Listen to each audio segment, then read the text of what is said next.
626 decode.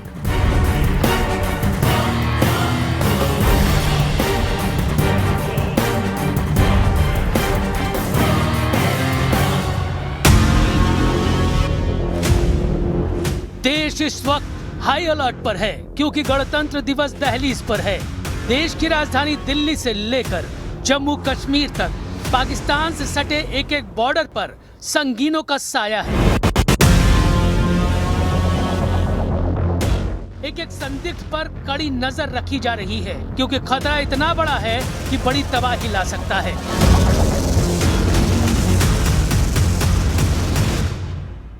देश इस वक्त अभूतपूर्व सुरक्षा घेरे में है। गणतंत्र दिवस से पहले सरहद पार से एक सनसनीखेज आतंकी साजिश सामने आई है जिसे ऑपरेशन 2626 कोड नेम दिया गया है। पाकिस्तान से जुड़े आतंकी नेटवर्क के निशाने पर भारत के बड़े शहर, धार्मिक स्थल और अहम ठिकाने हैं। दिल्ली से लेकर जम्मू कश्मीर और अंतर्राष्ट्रीय बॉर्डर तक सुरक्षा हाई अलर्ट पर है क्योंकि ये सिर्फ एक धमकी नहीं बल्कि भारत की सुरक्षा को चुनौती देने वाली एक कोशिश है। जिस ऑपरेशन का कोड 2626 दिया गया है, अब उसी साजिश की परतें एक एक कर खुल रही हैं। खुफिया एजेंसियों के मुताबिक इस हमले को अंजाम देने के लिए पाकिस्तान में बैठे आतंकी आकाओं ने बाकायदा एक खास पलटन तैयार की है जिसका कोड नेम रखा गया है 2626। मकसद साफ है, गणतंत्र दिवस के मौके पर देश को अंदर से झकझोर देना और सुरक्षा व्यवस्था को चुनौती देना। इन आतंकियों के टारगेट पर अयोध्या का राम मंदिर, जम्मू का रघुनाथ मंदिर और देश के कई बड़े शहर बताए जा रहे हैं। ये वही प्रतीकात्मक ठिकाने हैं जहां हमला सिर्फ जान माल का नुकसान नहीं बल्कि देश की एकता और आस्था पर सीधा वार माना जाएगा। खुफिया इनपुट ये भी बताते हैं कि इस खतरनाक प्लान के पीछे पाकिस्तान की खुफिया एजेंसी ISI और आतंकी संगठन जैश-ए-मोहम्मद की मिली भगत है। साजिश का मकसद 26 जनवरी के राष्ट्रीय आयोजनों में दहशत फैलाना है। इसी कड़ी में दिल्ली पुलिस ने कई संदिग्धों की तस्वीरें जारी की हैं और राजधानी संगीनों के साए में है। जांच आगे बढ़ी तो पंजाब की लुधियाना पुलिस ने हरियाणा के जींद से खालिस्तानी समर्थक कुलदीप को गिरफ्तार किया। आरोप है कि कुलदीप पाकिस्तान में बैठे कट्टरपंथियों के संपर्क में था और दिल्ली में धमाके की साजिश रच रहा था। एजेंसियों का मानना है कि ये सिर्फ एक गिरफ्तारी नहीं बल्कि सरहद पार रची जा रही बड़ी साजिश की एक अहम कड़ी है। मोहाली में स्टेट स्पेशल सेल ऑपरेशन थाना से एक सफीदों का मुलजिम है कुलदीप उर्फ काला, उसको अरेस्ट किया गया है। भारत के खिलाफ साजिश रचना पाकिस्तान के लिए कोई नया पैंतरा नहीं है। युवाओं को गुमराह कर उन्हें देश के खिलाफ हथियार बनाने की ये एक पुरानी और सुनियोजित रणनीति है जिसे सरहद पार बैठे आतंकी आका लगातार अंजाम दे रहे हैं। ताजा इनपुट इसी खतरे की ओर खुफिया एजेंसियों को आगाह कर रहे हैं। जम्मू कश्मीर के उधमपुर और कठुआ के बीच पहाड़ी इलाकों में आतंकियों की संदिग्ध मूवमेंट का भी पता चला है। सूत्रों के मुताबिक इसमें मावी, उस्मान और अख्तर अली उर्फ निक्कू शामिल हैं। मावी और उस्मान पाकिस्तान के रहने वाले हैं जबकि अख्तर अली कठुआ का रहने वाला है। 2003 में वो पाकिस्तान गया था और 2023 में अवैध रूप से भारत में घुसपैठ कर अब इन्हीं उधमपुर कठुआ की पहाड़ियों में छिपा हुआ है। एजेंसियां मान रही हैं कि यही इलाके आतंकी साजिशों का अगला लॉन्च पैड बन सकते हैं। यही नहीं, साजिश की परतें लगातार खुल रही हैं। पाकिस्तान का एक और खतरनाक प्लान अब सुरक्षा एजेंसियों ने डिकोड कर लिया है। इस बार निशाने पर सीधे बॉर्डर और LOC है। खुफिया सूत्रों के मुताबिक पाकिस्तानी आतंकी संगठन बॉर्डर पर बैट यानी बॉर्डर एक्शन टीम के साथ हमलों की तैयारी कर रहे हैं। इसके लिए POK में 3 अलग अलग आतंकी समूहों को एक्टिव किया गया है। अल बद्र का कमांडर अबू फियान अपने दस्ते के साथ कोटली सेक्टर में LOC के पास पहुंच चुका है। वहीं लश्कर तैयबा का एक ग्रुप अबू रजा की अगुवाई में अखनूर सेक्टर के उस पार एक्टिव है। तीसरा ग्रुप जिसकी कमान शफकत के हाथ में है, उसे भी नियंत्रण रेखा के करीब तैनात किया गया है। इन सभी को बैट हमले के लिए तैनात रहने के निर्देश दिए गए हैं। एजेंसियों का मानना है कि आखिरी इशारा मिलते ही हालात बेहद संवेदनशील हो सकते हैं। वैसे भी एलओसी और बॉर्डर पर कुछ ऐसे इलाके हैं जिन्हें बेहद संवेदनशील माना जाता है, जिसमें उरी, नौगाम, केरन, माछिल, गुरेज सेक्टर, राजौरी, पुंछ और मंझकोट शामिल हैं। एजेंसियों का मानना है कि यह साजिश सिर्फ सरहद तक सीमित नहीं, बल्कि इसकी जड़ें देश के भीतर तक फैलाई जा चुकी हैं। इसी कड़ी में उत्तर प्रदेश के मेरठ से एक चौंकाने वाला खुलासा सामने आया है। यहाँ पर संदिग्ध आतंकी मोहम्मद उजैद की तलाश में यूपी एटीएस और जम्मू कश्मीर पुलिस की संयुक्त टीमें लगातार छापेमारी कर रही हैं। मोहम्मद उजैद पर आतंकी साजिश में शामिल होने का गंभीर आरोप है। दरअसल जम्मू कश्मीर में सुरक्षा बलों ने एक संदिग्ध युवक को गिरफ्तार किया था। उसकी व्हाट्सएप चैट की जांच की गई तो उस चैट में मेरठ के रहने वाले मोहम्मद उजैद का नाम सामने आया। सूत्रों के मुताबिक चैट में जम्मू कश्मीर में सुरक्षा बलों के काफिले पर आत्मघाती हमले की साजिश का जिक्र मिला है। इतना ही नहीं, देश विरोधी गतिविधियों से जुड़े संदेश और प्लानिंग के संकेत भी सामने आए हैं। इन इनपुट्स के बाद यूपी एटीएस और जम्मू कश्मीर पुलिस ने मेरठ के सराय बहलीन मोहल्ले में उजैद के घर पर छापा मारा, लेकिन उजैद मौके पर नहीं मिला। टीम ने घर के बाहर नोटिस चस्पा किया और लौट गई। बताया जा रहा है कि नोटिस देखने के बाद उजैद स्कूटी से वहां पहुंचा, घबराया और तुरंत फरार हो गया। फरार होते हुए उसका वीडियो भी सामने आया है। जांच एजेंसियों को शक है कि उजैद अलकायदा से जुड़े स्लीपर सेल का हिस्सा था और पश्चिमी उत्तर प्रदेश में आतंकियों के लिए जमीन तैयार कर रहा था। जांच एजेंसियों के मुताबिक ये टेरर ट्रेल सिर्फ एक दिशा से नहीं आ रहा, बल्कि कई मोर्चों से देश को घेरने की कोशिश की जा रही है। इसी साजिश का एक अहम हिस्सा खालिस्तानी नेटवर्क भी है। 26 जनवरी को दिल्ली को दहलाने की साजिश का भंडाफोड़ करते हुए पंजाब की लुधियाना पुलिस ने हरियाणा के जिंद जिले के सफीदो इलाके से खालिस्तान समर्थक कुलदीप को गिरफ्तार किया है। पुलिस के मुताबिक कुलदीप पाकिस्तान में बैठे कट्टरपंथियों के संपर्क में था और दिल्ली में धमाके की साजिश रच रहा था। हाल ही में लुधियाना से पकड़े गए 2 खालिस्तानी आतंकियों से पूछताछ में उसका नाम सामने आया। कुलदीप लंबे समय से खालिस्तानी विचारधारा से जुड़ा था और सोशल मीडिया के जरिए नेटवर्क को मजबूत कर रहा था। खालिस्तान से संबंधित फेसबुक पे पेज है, उस पे इसने लाइक किया है। इनिशियली 4 लोगों के खिलाफ वहाँ पंजाब में FIR लॉन्च की गई है और वहाँ उनकी डिस्क्लोजर में इसका नाम आया है। तो मोहाली पुलिस ने इसको अरेस्ट किया है। सपीदो से कोई इस तरह की एक्टिविटी इसने कंडक्ट नहीं की है। जी। गणतंत्र दिवस को लेकर खतरे की तस्वीर और गंभीर होती जा रही है। ताजा खुफिया इनपुट के मुताबिक 26 जनवरी के मद्देनजर एक और बड़ा अलर्ट जारी किया गया है। सूत्रों का कहना है कि बांग्लादेश से कुछ हार्डकोर आतंकी विस्फोटकों के साथ दिल्ली में घुसपैठ की फिराक में हैं। इसी अलर्ट के बाद केंद्रीय एजेंसियों की एक अहम बैठक हुई, जिसमें भारत बांग्लादेश सीमा पर बांग्लादेशी नागरिकों की सघन निगरानी के निर्देश दिए गए हैं। इसके साथ ही खालिस्तानी आतंकी संगठन सिख फॉर जस्टिस और उसका सरगना पन्नू भी एजेंसियों की रडार पर है। इनपुट है कि पन्नू ने सोशल मीडिया के जरिए कई स्लीपर सेल तैयार किए हैं, जो दिल्ली, पंजाब, उत्तराखंड और हिमाचल में माहौल बिगाड़ने की कोशिश कर सकते हैं। पंजाब के रेलवे ट्रैक और सार्वजनिक प्रतीक भी निशाने पर बताए जा रहे हैं। खबर यह भी है कि सिख फॉर जस्टिस से जुड़े स्लीपर सेल दिल्ली, पंजाब में 26 जनवरी के मद्देनजर काले झंडे दिखाने की कोशिश कर सकते हैं। यही वजह है कि देश की राजधानी दिल्ली में निगरानी के लिए पहली बार बेहद खास चश्मों का इस्तेमाल किया जा रहा है।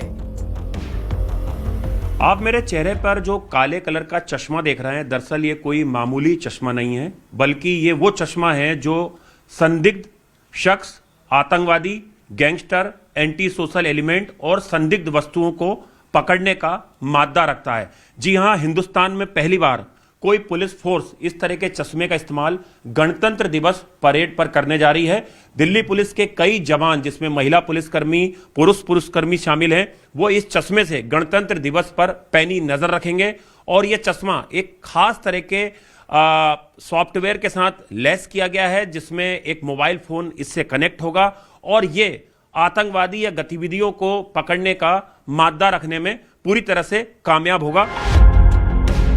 AI तकनीक से लैस ये चश्मे बेहद खास हैं और सुरक्षा व्यवस्था के लिए मील का पत्थर साबित होने वाले हैं। यह हाईटेक चश्मा 3 स्तरों पर सुरक्षा को मजबूत करता है। इसकी पहली खासियत इसका इनबिल्ट कैमरा है, जो मोबाइल ऐप से जुड़कर भीड़ में मौजूद लोगों के चेहरों को स्कैन करता है और 65,000 अपराधियों के डेटाबेस से तुरंत मिलान कर संदिग्ध की पहचान कर देता है। दूसरी खासियत ये कि चेहरा बदलने पर भी अपराधी नहीं बच पाएगा, क्योंकि इसमें लगे AI और फेक रिकॉग्निशन सिस्टम लुक बदलने के बावजूद असली पहचान उजागर कर देते हैं। तीसरी और सबसे अहम खासियत थर्मल स्कैनिंग है, जिससे शरीर पर छिपी संदिग्ध या प्रतिबंधित चीजें भी पकड़ में आ जाएंगी। हमारे साथ बात करने के लिए एडिशनल CP देवेश महिला साहब हैं नई दिल्ली के। सर, ये किस तरह के चश्मे जो इस बार दिल्ली पुलिस इस्तेमाल करेगी 26 जनवरी पे? ये फेशियल रिकग्निशन सिस्टम के साथ बनाए हुए चश्मे हैं, जिनको काफ़ी समय से हम एक इंडियन कंपनी अजना लेंस उसके साथ बना रहे थे। इसके अंदर जो हमारा डेटाबेस है, जैसे आपने बताया कि आतंकवादी या ऐसा कोई एंटी सोशल एलिमेंट जो यहाँ पे दखलंदाजी ना करे, उनका डेटाबेस इसके अंदर डाला हुआ है। डिफरेंट एल्गोरिथम है जिनके बेसिस पे ये काम करेगा। जैसे FRS भी उसके अंदर रहेगा, वीडियो एनालिटिक्स भी उसके अंदर आता है। ये स्टैंड अलोन सिस्टम रहेगा जो मोबाइल की कंप्यूटिंग पावर से ही चलेगा। इसमें कोई इंटरनेट वैसे हम अभी नहीं कनेक्ट कर रहे हैं, लेकिन इसके अंदर एक प्रोविजन और है जो उसको देखा जाएगा कि ऊपर इसके ऊपर थर्मल इमेजिंग का एक जोड़ सकते हैं, जिसके अंदर जो अगर कोई मेटल या कोई और ऐसी चीज़ जो आदमी के पास में हो तो उसका हीट सिग्नेचर भी इसके अंदर देख के ही, अगर कोई छुपा के लेके आता है तो उसको भी हम देख के इसको पहचान सकते हैं। अगर कोई ऐसा आदमी पाया जाता है, मिलता है, तो इनके अंदर सर्टेनली डिटेक्ट हो जाएगा। इसका टेस्टिंग भी किया जा चुका है और हम उसको पकड़ पाएंगे। सर, कितने ऐसे चश्मे जो हैं जो आपके स्टाफ जो हैं वो 26 जनवरी पे लगाकर मौजूद रहेंगे गणतंत्र दिवस परेड स्थल पर? सिक्योरिटी पॉइंट ऑफ व्यू हमने एनएफ CCTV कैमराज और चश्मेज लगा रखे हैं। अगर मैं कैमराज की बात करूं तो अराउंड 30 से ज़्यादा हमारे कंट्रोल रूम्स हैं और 3000 से ज़्यादा हमारे वीडियो एनालिटिक्स के साथ FRS के साथ हमने कैमरेज लगा रखे हैं। और इस तरीके से जो वियरेबल ग्लासेज हैं, इनको भी हमने सफिशिएंट नंबर्स में सिक्योरिटी पॉइंट ऑफ व्यू से जहाँ जहाँ आवश्यक है वहाँ पे मूविंग डीप डिप्लॉयमेंट और मूविंग सभी जगह पे डिप्लॉयमेंट कर रखा है। लेकिन गणतंत्र दिवस से पहले दहशत और सुरक्षा की ये जंग सिर्फ दिल्ली या बॉर्डर तक सीमित नहीं है। इसका एक बड़ा और अहम सिरा पंजाब से जुड़ता है, जहां पाकिस्तान प्रायोजित एक बड़ी आतंकी साजिश को समय रहते बेनकाब किया गया है। भारत पाकिस्तान सीमा के पास चलाए गए ऑपरेशन बॉर्डर पार्ट 2 के तहत महज 2 दिनों में 141 संदिग्धों को हिरासत में लिया गया है। ये वही लोग हैं जो आतंकियों और गैंगस्टरों के नेटवर्क को जमीन, सूचना और लॉजिस्टिक सपोर्ट दे रहे थे। पंजाब पुलिस की 60 से ज्यादा टीमों ने एक साथ छापेमारी कर साफ संदेश दे दिया है कि देश की सुरक्षा से खिलवाड़ करने वालों के लिए अब कोई जगह नहीं बची। पुलिस की तरफ से ऑपरेशन प्रहार लॉन्च किया गया है, जिसका मकसद जो बाहर बैठे वांटेड क्रिमिनल्स हैं उनके एसोसिएट्स के खिलाफ कानून मुताबिक सख्त कार्रवाई करना और जो भी और भी वांटेड जो क्रिमिनल्स हैं उनके खिलाफ कानून मुताबिक सख्त से सख्त कार्रवाई करना है।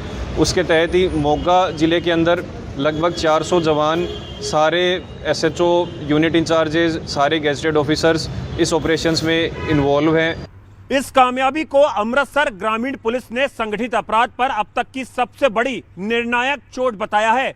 ऑपरेशन प्रहार के तहत तड़के एक साथ की गई सुनियोजित छापेमारी में 60 से ज्यादा पुलिस टीमों ने 206 चिन्हित गैंगस्टरों, उनके सहयोगियों और उनके नेटवर्क को निशाना बनाया है और पूरी कार्रवाई खुफिया इनपुट पर आधारित थी, जिसका मकसद था भारत पाकिस्तान बॉर्डर पर आतंकियों के स्लीपर सेल नेटवर्क को ध्वस्त करना। इस ऑपरेशन में 141 आरोपियों की गिरफ्तारी हुई। सीमा पार से आए ड्रग्स और हथियार बरामद किए गए और 5 मोबाइल फोन जब्त हुए। जांच में सामने आया कि इस फोन के जरिए आरोपी न सिर्फ पंजाब की जेलों में बंद गैंगस्टरों बल्कि पाकिस्तान में बैठे एजेंटों से भी सीधे संपर्क में थे। जांच जैसे जैसे आगे बढ़ी, साजिश की जड़ें और गहरी होती चली गई। डिलीट चैट्स और कोड वर्ड में सेव नंबर साफ इशारा करते हैं कि ये स्लीपर सेल जेलों में बंद गैंगस्टरों के फुट सोल्जर भी थे और पाकिस्तान के लिए पेरोल पर काम कर रहे थे। इसी नेटवर्क को तोड़ने के लिए ऑपरेशन प्रहार चलाया गया और आज हम उन चेहरों को भी बेनकाब करेंगे जो ISI के इशारे पर भारत का माहौल बिगाड़ने में जुटे हुए हैं। अब साजिश का वो सिरा सामने आता है जो भारत की सीमाओं से बाहर जाकर जुड़ता है। जांच एजेंसियों के मुताबिक ऑपरेशन प्रहार सिर्फ जमीन पर मौजूद स्लीपर सेल के खिलाफ कार्रवाई नहीं है, बल्कि उस पूरी विदेशी चेन को तोड़ने की कोशिश है जो पाकिस्तान की ISI के इशारों पर भारत में दहशत फैलाने का नेटवर्क चला रही है। ये चेहरे आज UAE, जर्मनी, कनाडा, अमेरिका, पुर्तगाल, इटली और यूरोप के अलग अलग देशों में बैठकर गैंगस्टरों और आतंकी संगठनों को ऑपरेट कर रहे हैं। सबसे अहम नाम जग्गू भगवानपुरिया गैंग से जुड़े उन हैंडलर्स का है जो UAE और यूरोप में बैठकर पंजाब में वारदातों को निर्देश दे रहे हैं। वहीं लॉरेंस बिश्नोई गैंग से जुड़े कुछ चेहरे जर्मनी, अमेरिका और यूरोप में बैठकर फंडिंग और हथियारों की सप्लाई का नेटवर्क संभाल रहे हैं। कनाडा और अमेरिका में छिपे खालिस्तानी आतंकी संगठन, खास तौर पर बब्बर खालसा इंटरनेशनल और खालिस्तान कमांडो फोर्स से जुड़े लोग इस पूरे इकोसिस्टम का वैचारिक और लॉजिस्टिक आधार बने हुए हैं। इन विदेशी ठिकानों के जरिए हवाला से पैसा भेजा जाता है, सोशल मीडिया से स्लीपर सेल तैयार किए जाते हैं और बॉर्डर पार से ड्रग्स, हथियार और ग्रेनेड भारत भेजे जाते हैं। खुफिया एजेंसियों का मानना है कि बिना इन शहरों की पहचान और गिरफ्तारी किए आतंकी साजिश के इस नेटवर्क को तोड़ पाना मुश्किल है। ऑपरेशन प्रहार के जरिए इन्हीं विदेशी नेटवर्क को, इन्हीं विदेशी साजिशों की जड़ों को काटना होगा। कुछ चेहरों पर नजर डालते ही साफ हो जाता है कि ये नेटवर्क सिर्फ पंजाब या भारत तक सीमित नहीं है, बल्कि इसकी डोरें सीधे विदेशी जमीन से जुड़ी है। UAE में बैठे अमनदीप सिंह उर्फ अमन, अमृतपाल सिंह और कुणाल महाजन कुख्यात जग्गू भगवानपुरिया गैंग के लिए ऑपरेशन संभाल रहे हैं। जर्मनी में सुप्रीत सिंह उर्फ हैरी लॉरेंस बिश्नोई गैंग का अहम मोहरा है, जबकि अमेरिका में मौजूद हुसनप्रीत सिंह दोनों गैंग्स के बीच कड़ी बना हुआ है। इटली में लवप्रीत सिंह रवि बलचुरिया गैंग को संभाल रहा है। वहीं पुर्तगाल में अमरजीत सिंह, बलविंदर सिंह, मनप्रीत सिंह मन्नू और प्रभदीप सिंह गोपी घनश्यामपुरिया गैंग के लिए काम कर रहे हैं। कनाडा में जहर सिंह उर्फ पारस लकी पटियाल गैंग का नेटवर्क चला रहा है, जबकि आर्मेनिया में गौरव पटियाल उर्फ लकी पटियाल खुद बम्बिहा गैंग की कमान संभाले हुए है। अमेरिका में जसकरण सिंह उर्फ कानू, यूरोप में रोहित गुदारा, मलेशिया में विक्की सिंह और कनाडा में अर्श डल्ला सभी मिलकर उस अंतर्राष्ट्रीय साजिश को जिंदा रखे हुए हैं जिसका निशाना भारत की शांति है।